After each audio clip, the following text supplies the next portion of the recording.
G'day and welcome to episode 88 of the Guy Who Sews podcast. My name is Sean and this is my weekly podcast where I share my quilting adventures. I'd like to welcome both new and returning viewers, but if you are new, I'd love it if you take just a few moments to say hi in the comments so we know we all have a new friend. Come see what I've been working on and what I completed. So let's go ahead and get started with our works in progress.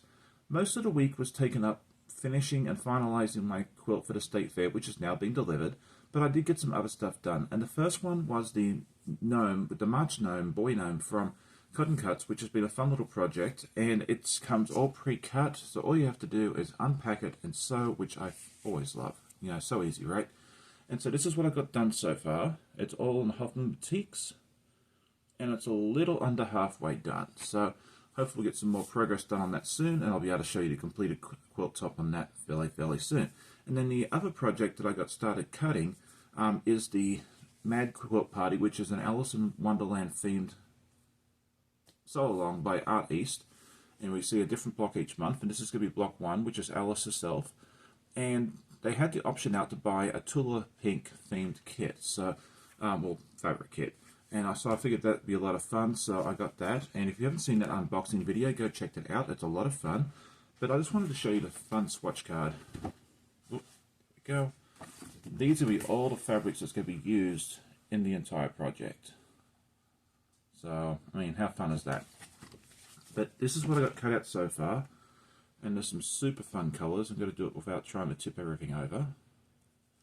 And I would love to know who else is sewing along in this as well. I think my friend Christine, Shannon, Gina, and Teresa, I know for sure are definitely joining in. I'm just curious who else is planning on sewing along, whether you got the Tula kit like myself, there's some other ones out there, or if you're just pulling from stash. I think it's going to be an absolutely fun project. But that's what I have for my works in progress. I hope to have more for you next week. But let's move on now to our week in review. And if you're new to the channel, this is a series of clips and videos I take during the week, mostly of me sewing, but also of any other adventures we get up to, and always some clips that are doggos. So I hope you enjoy.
Last week I asked everybody what their favorite brand of rotary cutter was, or the blade itself, and I loved hearing all the answers. There's some fun ones out there that I didn't know about, so I appreciate that. I'm definitely going to look at those at some point in the future.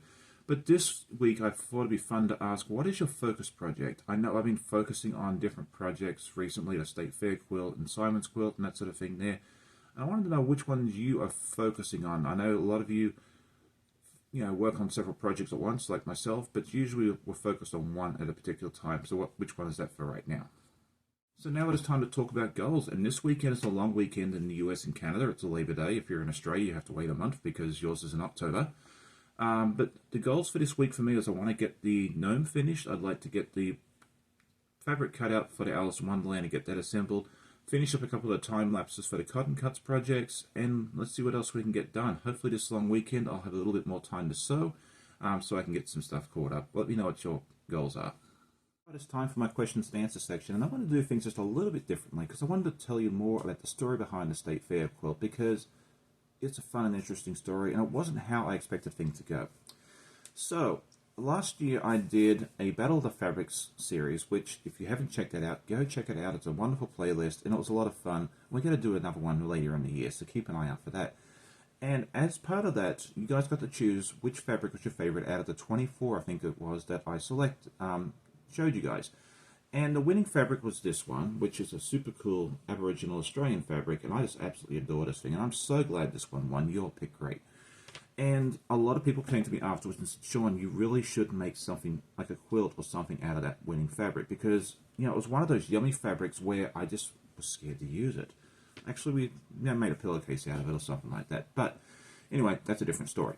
So I thought it'd be fun to put it together, and I had some other Aboriginal fabrics from the same line, and I put together, you know, a quilt top. I figured it'd be really cool just to put it up behind me and, you know, have it as a, you know, a wall hanging. And so about, you know, and that's what it was. I put the quilt top together, I put it to the side, I forgot about it, you know, because I have a million projects going on at once. And then about 6 weeks ago, I realized I had 6 weeks, you know, to finish my state fair quilt, because originally I wanted to do my Trinkets by Ellison Glass FPP. I thought it'd be fun to do like a little campsite scene.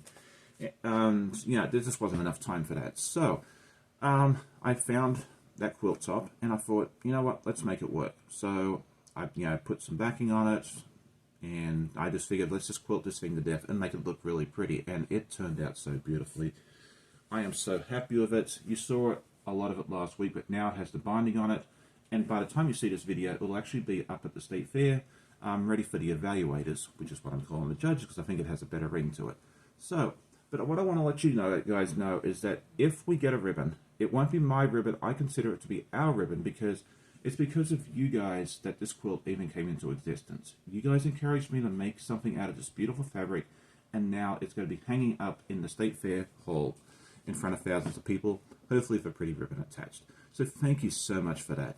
And the other thing I wanted to ask was that, you know, I was talking to Martha from Martha's Creative Life the other day, and she's like, what is the name of the quilt? Because I name all my quilts. That's my ice cream quilt, or so, you know, sweet treats quilt and everything else. I've never actually given this quilt a name besides the State Fair quilt, or, you know, that sort of thing there. So I'd love to hear what you would call it there, because I'd love to give it a name.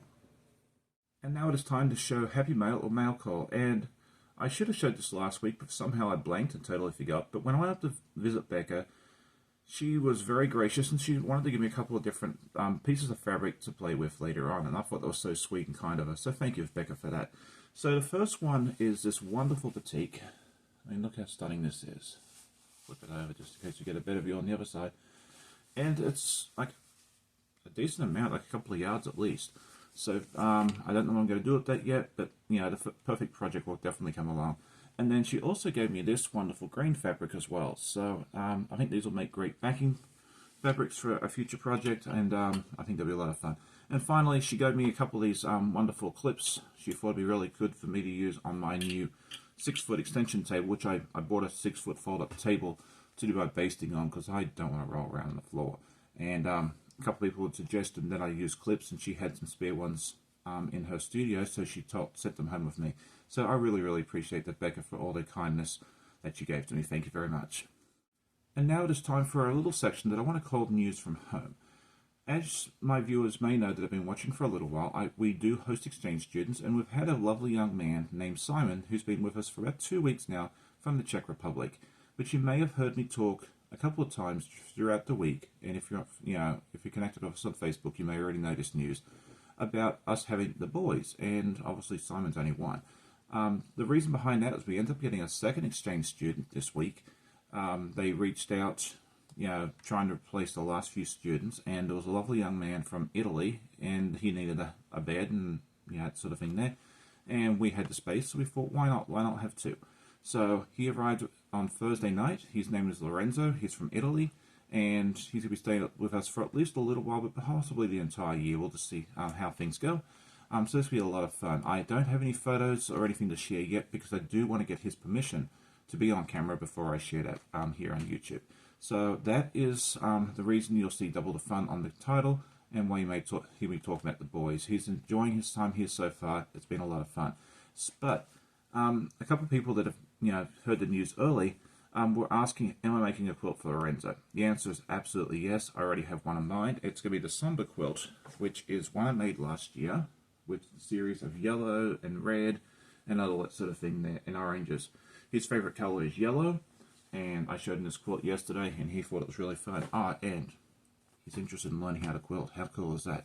So you may even get to see him sewing and quilting throughout the year. So that's going to be a lot of fun. But anyway, that is all for me today. Thank you so much for joining me on this episode. I hope you enjoyed it. If you did, hit that like button, share with a friend, and I always love hearing comments from you guys. Hope you all have a wonderful day.